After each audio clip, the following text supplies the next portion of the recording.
Oi, como esse vídeo é destinado a todos os públicos, a proposta não é se você acredita ou não. A questão da crença é pessoal. A proposta é apenas verificar o que o conteúdo textual bíblico diz sobre o assunto. Em Deuteronômio, capítulo 22, existem 6 casos.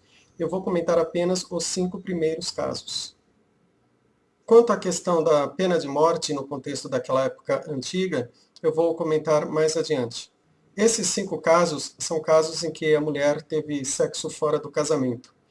Mas por que a ênfase está na mulher? Parece machismo. Vamos falar sobre isso mais adiante. Só para relembrar, sexo consentido ou sexo consensual é quando os dois querem. Sexo não consentido ou não consensual é quando um não quer, ou seja, trata-se de estupro.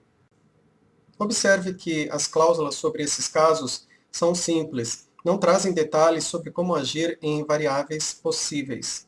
Deve ser por isso que existe aquele mandamento de que os casos mais difíceis deveriam ser levados para o sacerdote. O primeiro e o segundo casos tratam-se de mulher casada. O terceiro e o quarto casos tratam de mulher noiva. E o quinto caso trata-se de mulher não casada e não noiva.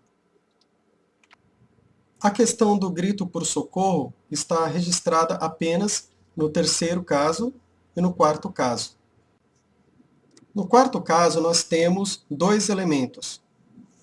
A mulher gritou e apenas o homem seria punido. Ou seja, com isso entende-se que houve estupro, ou seja, o sexo não foi consentido. No terceiro caso, nós temos 3 elementos. Os 2 primeiros elementos percebemos que são opostos ao caso de baixo. Ou seja, a mulher não gritou e o homem e a mulher seriam punidos.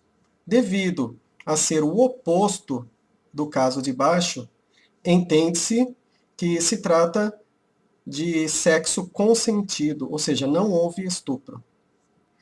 Mas a questão é que existe o terceiro elemento. O terceiro elemento aparece tanto no terceiro caso quanto no quinto caso. Esse terceiro elemento é o seguinte: é dito que o homem humilhou a mulher, ele a humilhou, que no hebraico é anar, e que na Septuaginta, que é uma tradução antiga do Antigo Testamento do hebraico para o grego antigo, é a palavra tapeino. Então, a questão é, o que significa essa expressão a humilhou? Há quem entenda que esta expressão significa estupro. E há quem entenda que esta expressão significa sexo consensual sem compromisso. É exatamente aqui que o entendimento se divide. Se essa expressão, ele a humilhou, significa estupro, então esta cláusula não faz sentido e é considerada errada. Por quê? Que sentido faria em a mulher, além de ser estuprada, ainda sofrer punição? Não faria sentido, seria errado. E o mesmo caso acontece aqui no quinto caso, em que é dito que ele a humilhou.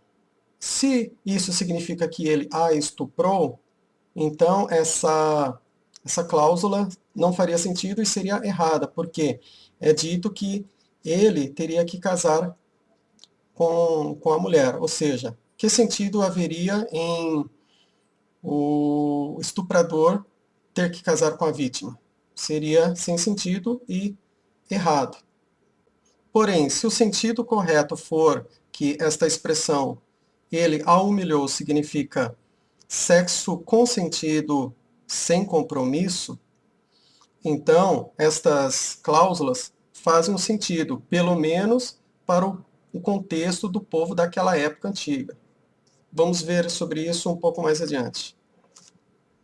O primeiro caso e o segundo falam sobre mulher casada.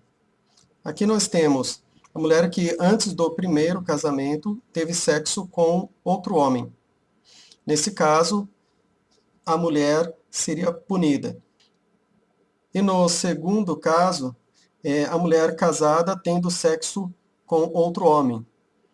Tá? Nesse caso, a mulher e o homem seriam punidos. A pena de morte. A lei mosaica fala de pena de morte para quem fosse flagrado por pelo menos 2 testemunhas. Devemos considerar que flagrar alguém é difícil. Mesmo se houvesse flagrante de 2 testemunhas, mesmo assim havia recursos para livrar a pessoa da pena de morte, por exemplo, o pagamento de resgate. Assista ao vídeo Pena de Morte segundo a Bíblia. Curiosamente, no Talmud, que é um estudo judaico antigo, há um relato de 2 rabinos, Tarfon e Akiba, que disseram que não condenariam ninguém à pena de morte. O relato diz: um tribunal que condena à morte a cada 7 anos é considerado destrutivo. O rabino Eliezer diz: a cada 70 anos. Os rabinos Tarfon e Akiba dizem: se nós fôssemos membros de um tribunal, nenhuma pessoa sofreria pena de morte. Mas por que a lei mosaica é tão severa? Eu penso na questão da contextualização de época. Por exemplo, hoje, se a filha de alguém aparece grávida e o homem que a engravidou negue tê-la engravidado, ou se a moça nem souber quem é o pai, temos o teste de DNA e temos a lei que obriga o pai do bebê a pagar a pensão. Hoje, se um homem estuprar uma mulher, com o teste de DNA, é até certo ponto possível identificar o criminoso, mesmo que não haja testemunhas. Hoje, se um homem se casa com uma mulher sem saber que ela está grávida de outro homem, o teste de DNA pode identificar o pai do bebê. Mas antes não havia o teste de DNA, nem havia como tirar foto, gravar áudio, nem filmar. Eu penso que é por isso que a lei mosaica era rígida, a fim de que as pessoas pensassem muitas vezes antes de fazer sexo sem compromisso. Eu penso assim, naquela época os pais tinham mais filhos e filhas do que hoje. Eu penso que se não houvesse uma lei rígida, muitos homens iriam engravidar várias mulheres sem assumir os bebês, e muitas mulheres apareceriam grávidas de homens que não assumiriam os bebês, e que no fim ficariam impunes. Ou muitas mulheres apareceriam grávidas sem mesmo saber quem seriam os pais dos bebês. Imagine um pai e uma mãe com 5 filhas, aparecendo grávidas todos os anos, sem saber quem são os pais dos bebês. É devido a esse contexto que eu até entendo o motivo dessa lei ser tão severa. Eu penso também na ideia de proporcionalidade, ou seja, a lei era terrível exatamente porque a capacidade de as pessoas fazerem coisas erradas era igualmente terrível. Eu entendo que existe também a questão da atualização, ou seja, muitos mandamentos, com o passar do tempo, perderam o sentido de ser, tornando-se ultrapassados, obsoletos. Observe que até na época em que o livro de Hebreus, que está no Novo Testamento, então na época que esse livro foi escrito, o autor desse livro de Hebreus já dizia que a antiga aliança já estava, de forma geral, ultrapassada.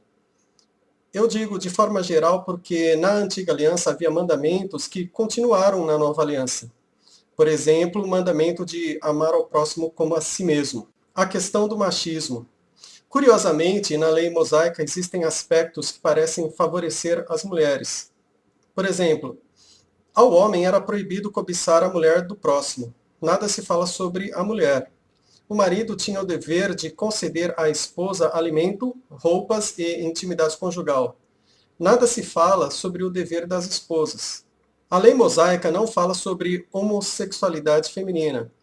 Sobre homossexualidade, assista ao vídeo Homossexualidade, segundo a Bíblia, uma nova abordagem. A lei mosaica não fala sobre estupro contra o homem. Perceba que existem muitos detalhes que não são abordados pela lei mosaica. Deve ser por isso que existe aquele mandamento que diz que os casos mais difíceis deveriam ser levados para o sacerdote. No Novo Testamento, há passagens que dão a ideia de que a maior parte dos mandamentos da lei mosaica não faz parte da nova aliança, embora outros mandamentos tenham sido reensinados. Em Atos 15, foi decidido que para os gentios, ou seja, os não-judeus, nada mais seria exigido, mas apenas o necessário. abster-se da comida sacrificada a ídolos, abster-se do sangue, da carne estrangulada e abster-se dos pecados sexuais. Com isso, dá a entender que os cristãos não têm mandamento para aplicar pena de morte. Em Gálatas 3 é dito que a lei mosaica foi um pedagogo até Cristo. Com a vinda de Cristo, mais precisamente com a morte de Cristo, não estamos mais debaixo do pedagogo, ou seja, a lei mosaica. Em Hebreus 8 é dito que a lei mosaica já estava ultrapassada, obsoleta. Em Hebreus 7 é dito que houve mudança na lei. Entende-se que seja na questão sacerdotal, pois o sacerdócio não é mais levítico. Ou seja, na nova aliança, os casos mais difíceis não são mais encaminhados para o sacerdote levítico. Mas para quem tais casos devem ser encaminhados?